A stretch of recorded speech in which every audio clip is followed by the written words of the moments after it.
Creationism, intelligent design, and evolution are amongst the most controversial debates of our time. As though it may be, I have decided to provide my greatly condensed and roundabout perspective, view, and revelation on this matter.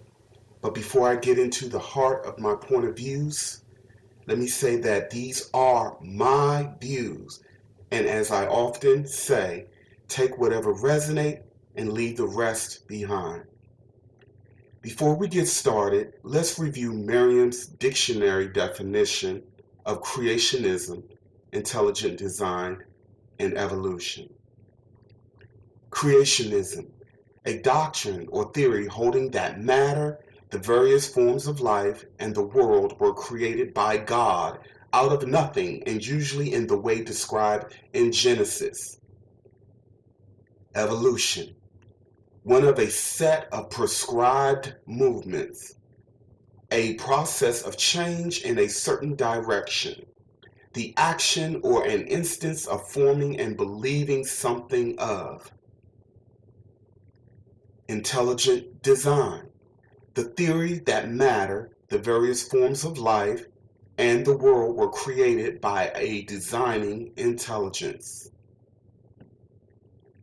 Most people that I've come across or have had this discussion with are usually in agreement with one theory or belief over or above the other. In other words, one person may truly believe that creationism by a God force is how things are and have become. Others solely support evolution, and so on. Naturally, all sides are perspectives from the view of the observer based on conditioning, belief, environment, education, and social programming. All things considering, I would like to present a point of view or perspective that is in agreement with everyone. To understand how I see the Big Bang Theory, intelligent design, and evolution, all holding equal weight and validity, to begin with, let's consider our preconceived notions and programming as to what a living, conscious, thinking, and intelligent being is. Most people would assume that if something doesn't have eyes, legs, ears, a nervous system, brain, or some kind of physical body or machinery, it can't possibly be alive, but I have found this not to be the case. What is our mind, or better yet, where is it? It can't possibly be in the brain because the brain stores and processes information that it receives. Who or what is analyzing what we process? Who or what is driving our will, creativity, a desire to seek and connect with something that we may feel is greater than us? Yes, it's our mind, which is non-physical and operates outside of the physical vessel. Although they can't measure it, Earth scientists are supporting the fact that the mind operates independent of the body. How many of us have considered that organic light, plasma, fire, wind, gases, or water can be consciousness or have a mind too? How many of us have considered that an empty space void of light, time, structure can be self-driven or aware? Well, from my perspective, these elements are alive and conscious. This lays the foundation to one of my first revelations in this regard. The entire omniverse, universe, or whatever you may want to call it, is and has always been alive. When we consider that the omniverse began as one conscious, living, intelligent, and thinking mind, the implications are staggering. Let's say that this one mind eventually thought to do something that it has never done before, that it would use its own inner light and mind projection to create smaller fragmented versions of itself to co-create an experience from many compartmentalized perspectives. This one mind thought that he, she, it would encode within these organic light particles instructions to go out, create, and bring back what they've created back home or back to source. Each particle was a miniature form of the prime source DNA, an internal directive. So we can only imagine the incredible creative potential that each spark of consciousness had from the very start. To set this grand experiment into motion, the prime creator turned an aspect of itself inside out, which created one visible conscious light particle. Now, let's say that this one mind particle projected or exploded, hence the Big Bang, into millions of conscious particles, and those particles split themselves into subatomic organic light particles, and so on. These particles would have moved out about the omniversal mind, each one spinning and vibrating at a rate of their own will and mind's creation. These initial particles would be deemed as the first line of co-creator gods.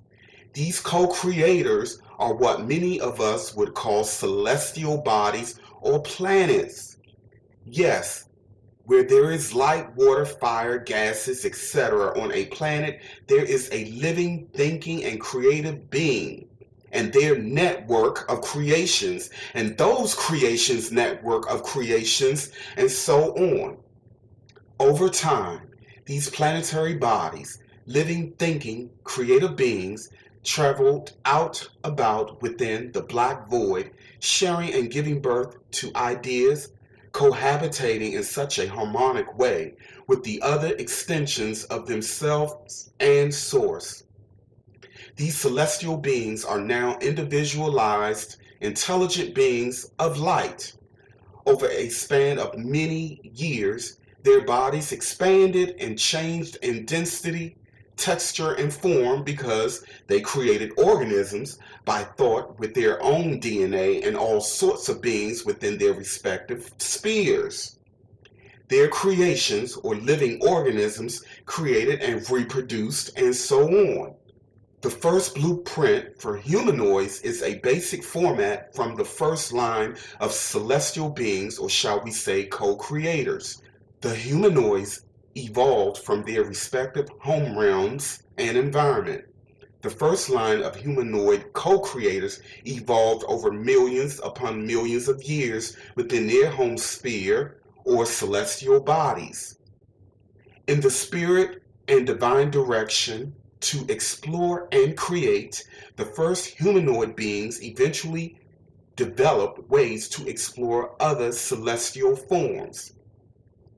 These explorations led to experimentations, co-creations, procreations with organisms, materials, and resources on an interplanetary level.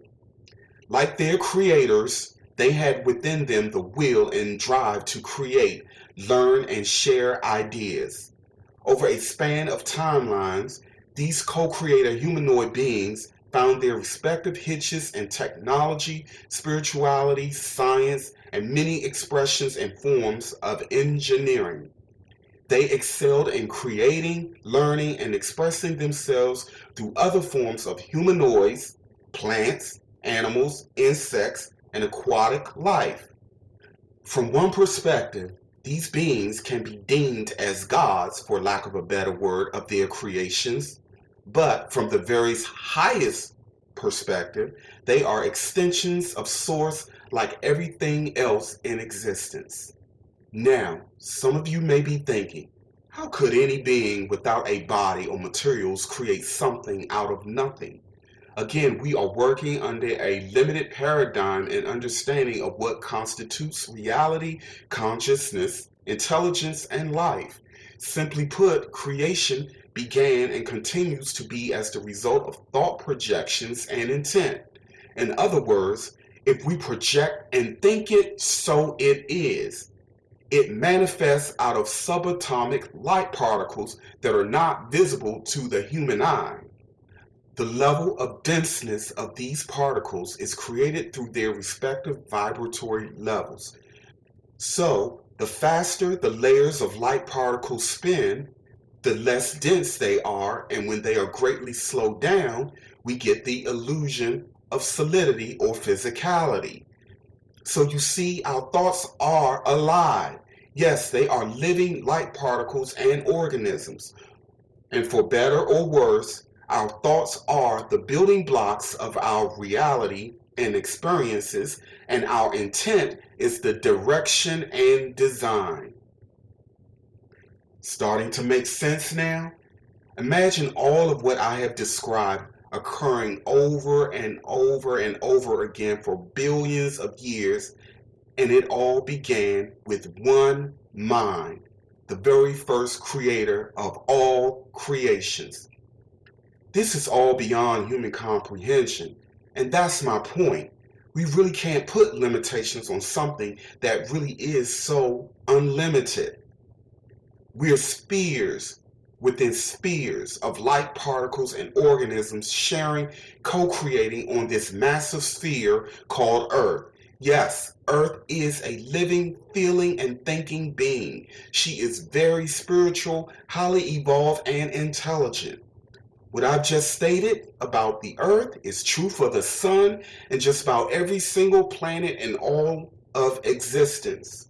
Again, I know that this is difficult to imagine, but as one who has traveled beyond the illusion, I can tell you for certain that from looking inside out of your sphere or bubbles, we can see what we think is a huge physical world or reality. But if we were to truly see ourselves from outside in, from a super bird's eye point of view, we would see the exact same thing that we see when we look in the sky at night.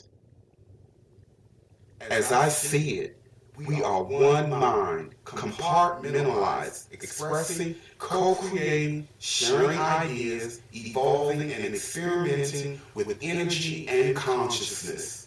In the bigger picture, we are one.